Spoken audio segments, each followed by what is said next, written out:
Hello बच्चों, welcome back my YouTube channel. बच्चों, जो आपकी 9th क्लास की बुक है क्षितिज भाग 1, उसका जो पाठ है आपका अध्याय 6 प्रेमचंद के फटे जूते, जो कि हरिशंकर परसाई द्वारा रचित है। हरिशंकर परसाई द्वारा रचित है। आज हम उसके प्रश्न उत्तर करेंगे। तो प्रश्न उत्तर शुरू करने से पहले बच्चों एक ज़रूरी बात कि यदि आप मेरे चैनल पर नए हैं तो चैनल को सब्सक्राइब कर लें और बेल आइकन को भी प्रेस कर लें, जिससे मेरी आगे आने वाली वीडियो का आपको समय पर नोटिफिकेशन मिल जाए। बच्चों, यदि आपको कुछ इसमें पूछना हो या कुछ भी प्रॉब्लम हो या आप कुछ कहना चाहते हो तो मुझे कमेंट बॉक्स में भी ज़रूर लिखा करें। और अगर वीडियो पसंद आए तो लाइक भी ज़रूर कर दिया करें बच्चों, शेयर भी कर दिया करें। तो आइए शुरू करते हैं प्रेमचंद के फटे जूते पाठ के प्रश्न उत्तर। हरिशंकर परसाई ने प्रेमचंद का जो शब्द चित्र हमारे सामने प्रस्तुत किया है, उससे प्रेमचंद के व्यक्तित्व की कौन कौन सी विशेषताएं उभर कर आती हैं। तो इसका उत्तर है, लेखक ने प्रेमचंद का जो शब्द चित्र हमारे सामने प्रस्तुत किया है उससे उनके व्यक्तित्व की निम्नलिखित विशेषताएं सामने आती हैं। पहला है सादा जीवन। प्रेमचंद आडंबर तथा दिखावापूर्ण जीवन से दूर रहते थे, यानी कि उनमें दिखावा नहीं था। वो बिल्कुल साधारण व्यक्ति की तरह रहते थे। वे गांधी जी की तरह सादा जीवन जीते थे। उच्च विचार, उनके जो प्रेमचंद जी के विचार हैं वो काफ़ी उच्च विचार थे। वो जैसे इसमें दिया गया है, प्रेमचंद के विचार बहुत ही उच्च थे। वे सामाजिक बुराइयों से दूर रहे, वे इन बुराइयों से समझौता ना कर सके। मतलब सामाजिक बुराइयों से तात्पर्य है बच्चों, जैसे महिलाओं को वो सम्मान ना देना, उनकी बुराई, उनको पढ़ने ना देना या लिखने ना देना, कम उम्र में शादी कर देना और काफ़ी जिम्मेदारियां उन पर डाल देना।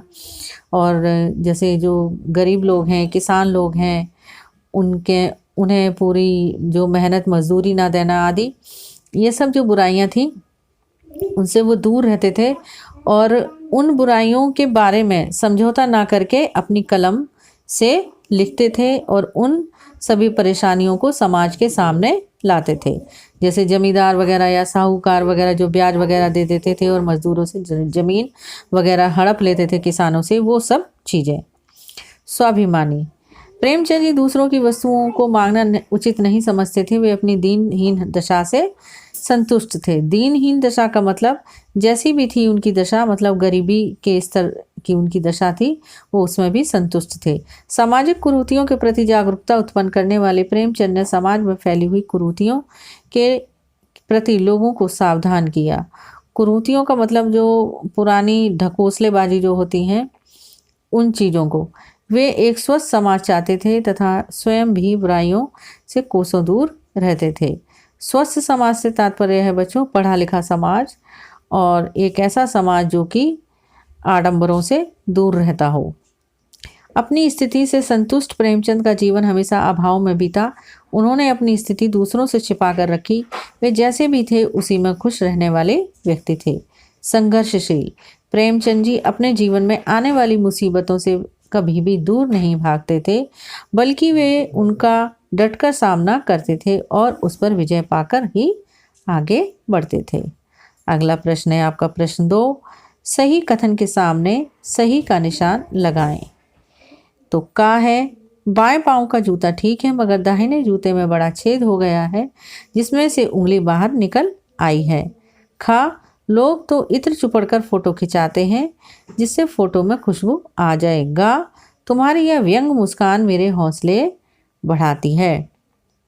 तो इसका जो उत्तर होगा आपका वो होगा बच्चों उत्तर खा होगा। इसका उत्तर होगा खा, ये वाला पॉइंट। लोग तो इत्र चुपड़कर फोटो खिंचाते हैं जिससे फोटो में खुशबू आ जाए। जो यहाँ पर ये लाइन दे रखी है ये आपकी गलत है। प्रश्न 3 है, नीचे दी गई पंक्तियों में निहित व्यंग को स्पष्ट कीजिए। तो उत्तर, जूता हमेशा टोपी से कीमती रहा है। अब तो जूते की कीमत और बढ़ गई है और एक जूते पर 2500 टोपियां न्यौछावर होती हैं। ये क्या है? ये व्यंग है, यानी कि ताना मारा गया है। इस वाक्य के द्वारा कटाक्ष किया गया है। और दूसरा है खा, तुम पर्दे का महत्व ही नहीं जानते, हम पर्दे पर कुर्बान हो रहे हैं। गा, जिसे तुम घृणित समझते हो उसकी तरफ हाथ की नहीं पाँव की उंगली से इशारा करते हो। तो अब देखिए, जो पहला जो इसमें था कि जूता हमेशा टोपी से कीमती रहा है, उस व्यंग का जो तात्पर्य है वो क्या है? जूते का स्थान पाँव में अर्थात नीचे होता है। यह हमारी सामर्थ्य अथवा ताकत का प्रतीक माना जाता है। टोपी का स्थान सिर पर अर्थात सम्मानीय होता है।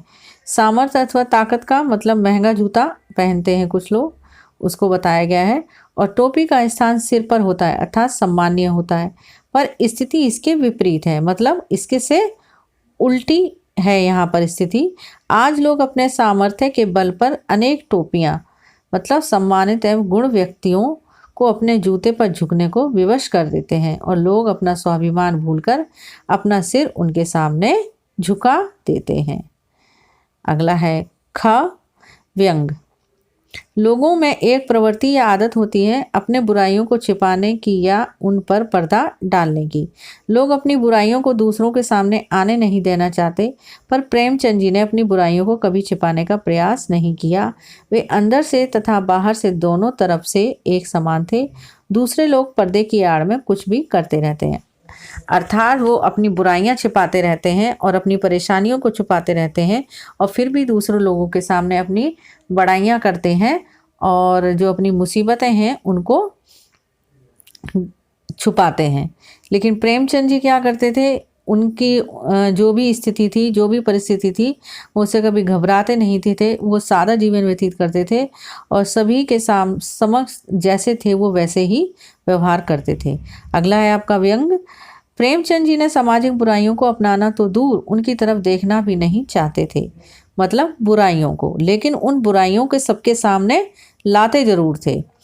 उन्होंने इनकी तरफ हाथ से भी इशारा नहीं किया। प्रेमचंद जी ने इन सभी बुराइयों को इतना घृणित समझा कि पैर की उंगली से उसकी ओर इशारा करते हुए दूसरों को भी उससे सावधान किया। मतलब यहाँ पर व्यंग किया गया है, जो प्रेमचंद जी का जो जूता फट रहा था उसमें से एक उंगली बाहर आ रही थी, तो हरिशंकर परसाई जी ने उस उंगली को क्या कहा कि वो दूसरों की बुराइयों की तरफ अपनी उंगली से नहीं बल्कि पैर की उंगली से इंगित कर रहे हैं।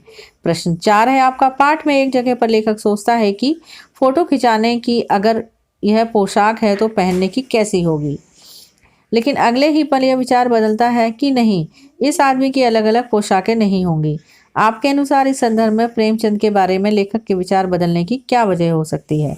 तो यहाँ पर भी इन्होंने हरिशंकर परसाई जी ने एक व्यंग किया है। तो आइए उत्तर पढ़ते हैं इसका। प्रेमचंद के बारे में लेखक के विचार बदलने की निम्नलिखित वजह हो सकती है। पहला, लोग प्रायः दैनिक जीवन में साधारण कपड़े पहनते हैं और विशेष अवसरों के लिए कपड़ों का उपयोग करते हैं। प्रेमचंद जी के पास शायद दूसरी पोशाक नहीं थी।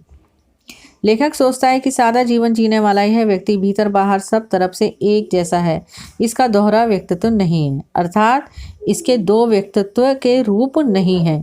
इन्होंने कभी दिखावटी जीवन नहीं जिया। यानी कुछ लोग क्या होता है कि घर में बहुत फटे हाल रहते हैं, लेकिन जब दूसरों के सामने जाते हैं तो बड़ी बड़ी डींगे हाँकते हैं। प्रेमचंद जी ऐसे नहीं हैं। प्रश्न 5, आपने यह व्यंग पढ़ा, इसे पढ़कर आपको लेखक की कौन सी बातें आकर्षित करती हैं? तो उत्तर है इसका, इस व्यंग में हमें लेखक की कई बातें आकर्षित करती हैं।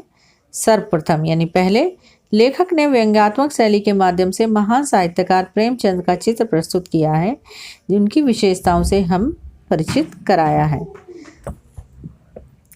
बच्चों, आप इन पाठों के प्रश्न उत्तरों को अपनी लैंग्वेज में भी लिख सकते हैं, आसान शब्दों में भी लिख सकते हैं और कुछ अपनी तरफ से जो वाक्य हैं उनको भी जोड़ सकते हैं। दूसरा है इसका पॉइंट, लेखक ने प्रेमचंद पर व्यंग तो किया है पर उन्होंने स्वयं को कभी भी व्यंग से अलग नहीं रखा है। किसने? लेखक कौन है यहाँ पर इस पाठ के? हरिशंकर परसाई। तो तीसरा है इसका पॉइंट, लेखक को मानव जीवन की अत्यंत गहरी समझ है, उन्होंने जीवन के सुख दुख को अत्यंत निकट से देखा है। पॉइंट 4, चौथा पॉइंट, लेखक सामाजिक बुराइयों तथा कुरीतियों के प्रति भी सजग है, उन्होंने व्यंग के माध्यम से इन पर भी प्रहार किया है। उसके बाद है आपका प्रश्न 6, पाठ में टीले शब्द का प्रयोग किन संदर्भों को इंगित करता है? इंगित करने का मतलब है बच्चों इशारा करता है। तो उत्तर है इसका टीला रास्ते में आने वाला वह अवरोध है जिसको लांघना, लांघने का मतलब होता है पार करना या कूदना, एक ओर से दूसरी तरफ पार करना कठिन होता है। इस व्यंग में टीला शब्द का प्रयोग प्रेमचंद जी के जीवन में आने वाली सामाजिक कठिनाइयों के लिए किया गया है, जिसे पंडित, पुरोहित, मौलवी, जमींदार आदि समाज के कथित ठेकेदारों ने खड़ी की है। इसके कारण ही ऊंच नीच की भावना, जाति पाति, छुआछूत, बाल विवाह, शोषण, बेमेल विवाह, अमीर गरीब की भावना आदि टीले के रूप में खड़ी रहती हैं और हमारे मार्ग को अवरुद्ध करती हैं। अवरुद्ध का मतलब रोकती हैं। उसके बाद है रचना और अभिव्यक्ति। अगला क्वेश्चन, प्रश्न 7, प्रेमचंद के फटे जूते को आधार बनाकर परसाई जी ने यह व्यंग लिखा है। आप भी किसी व्यक्ति की पोशाक को आधार बनाकर एक व्यंग लिखिए। तो आइए देखते हैं इसका उत्तर।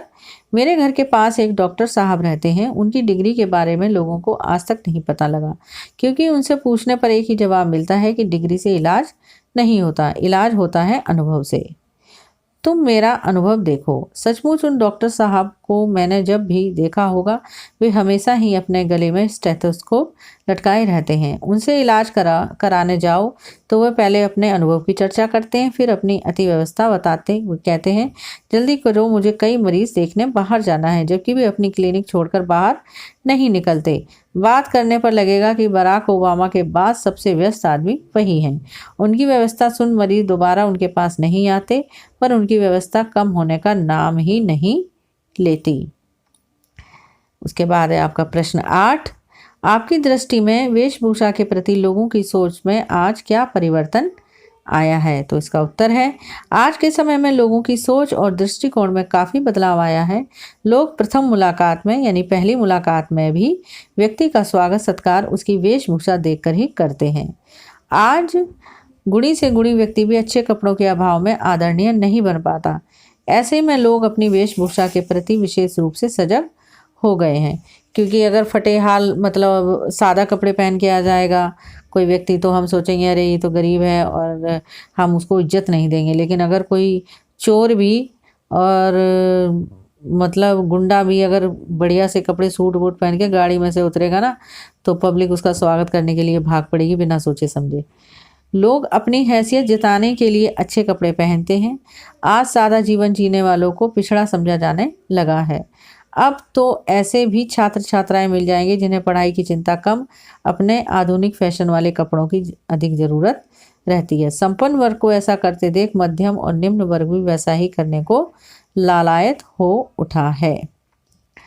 इसके बाद आपके जो प्रश्न उत्तर हैं वो होते हैं बच्चों खत्म, और आशा करती हूँ आपको अच्छे लगे होंगे ये प्रश्न उत्तर और समझ में आए होंगे। तो यदि आपको मेरी वीडियो पसंद आई हो तो वीडियो को लाइक और शेयर भी ज़रूर कर दें।